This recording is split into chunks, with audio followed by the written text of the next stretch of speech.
Meanwhile, the violent left has made another appearance in Berkeley, California. A planned anti-Marxism rally on Sunday was canceled because of fears of left-wing violence.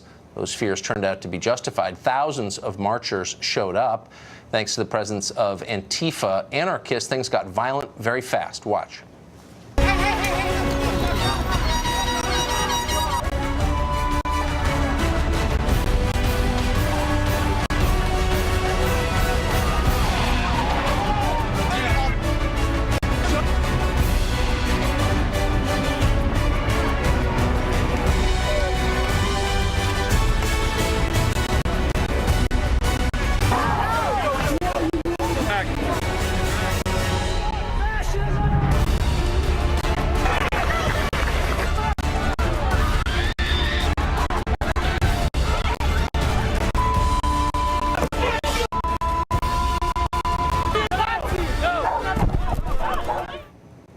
Joey Gibson organized the Patriot Prayer Rally that was supposed to be held on Saturday but was canceled due to fears of violence, again, fears that turned out to be justified.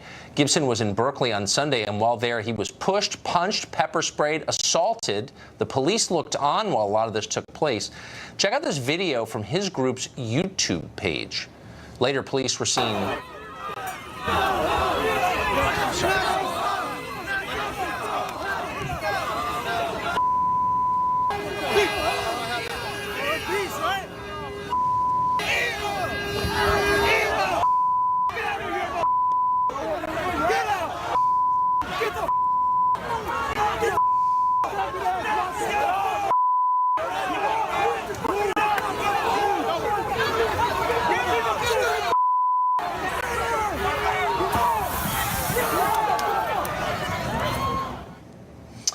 Later, police detained Gibson and his friend. According to the LA Times, they were arrested for, quote, running at police, one of the most misleading news stories ever published. Police themselves told the San Francisco Chronicle the two were not arrested, but instead were rescued from dangerous protesters. Not exactly clear what happened. That's why we wanted to have Joey Gibson back on the show. He joins us tonight. Joey, a good friend of mine, Matt Labash, as a reporter, was covering you, called me last night after all this happened and said he'd never seen anything like it. This violence just erupted out of nowhere so fast, all aimed at you. Couple obvious questions.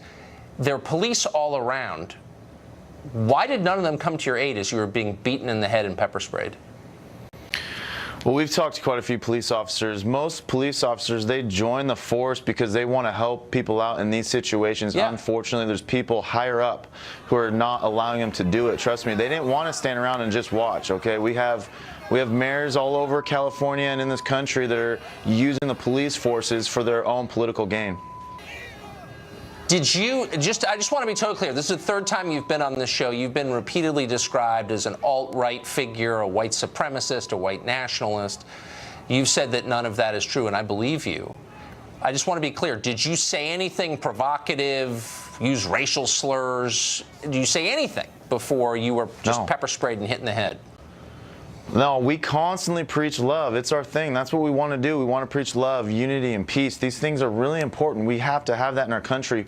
We walked in there, you know, giving the peace sign with our hands up. Now, we knew that there was a potential that people would try to, you know, assault us, but that's why we had our hands up, because we didn't want to be aggressive. You know, we didn't want to go in there like we want to fight. We just want to be able to go in there and exist in America. That's all we want to do. We want to be able to exist in the middle of a public park, you know, in Berkeley, you know, or wherever that may be. And we were around a bunch of moderate liberals who were holding signs like love and peace and like nonviolence and all this stuff. And then they just sit there and watch, you know, Antifa just barge in there and just start attacking all of us. And I'm just wondering, you know, moderate left, like how long are you going to stay silent on Antifa? Okay. The politicians, the mayor of Berkeley, the mayor in San Francisco, Nancy Pelosi, you know, Feinstein, all of you, how long are you going to stay silent on Antifa? Because in their silence, it's almost like they're just using Antifa to their benefit to attack free speech. Well, they're cowards. That's exactly right. They're cowards. One of the most upsetting things I've seen on tape in a long time is the end of the video that we just showed, where you're walking backward with your hands up. Someone throws a bottle of urine at you. Someone else hits you. There are police officers directly behind you. They do nothing. And then you wind up in handcuffs. How did that happen? I think that what they're trying to do is they're trying to just de-escalate the situation, and I think that we're also in a secure area too. So I think they just want to put cuffs on us and walk us away to kind of see what's going on. Once they understood the situation, they took the cuffs off and they just started rinsing us off in a hose because I was pepper sprayed like 5 times. Did anyone get arrested? We're watching the video now. If you're getting hit in the head with a pole, there you are getting pepper sprayed. Did any of those people get arrested? I don't know. I know there's about 13 arrests yesterday. I don't know if any of that had to do with me, but we got to understand, man, there was journalists just getting beat in the streets for like 5 minutes. I mean, it was horrendous. It's a horrible thing that happened yesterday. I think America, you got to understand, like a lot of people think that if you just leave Antifa alone, just don't talk about them and they'll just go away. No, we got to stand up to Antifa. You got to talk to your politicians. Say, do you support Antifa?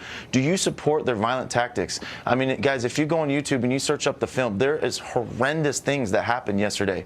And this is America. Okay, this is America. This is where we should be able to go and just exist in public, say our part, just speak, just be Americans without the threat of violence, without people dressed in all black, covering up their faces, just beating people up, beating them to the pulp. I mean, there's a lot of horrible injuries yesterday. This is a political militia that is doing the bidding, in effect, of Nancy Pelosi and Governor Jerry Brown and the mayor of Berkeley and all these supposedly mainstream Democratic politicians. And this is a militia hurting American citizens for saying what they think. It's terrifying. Joey, you're a brave man. I appreciate your coming on tonight again. Thank you. Fantastic. Because you'd be in jail.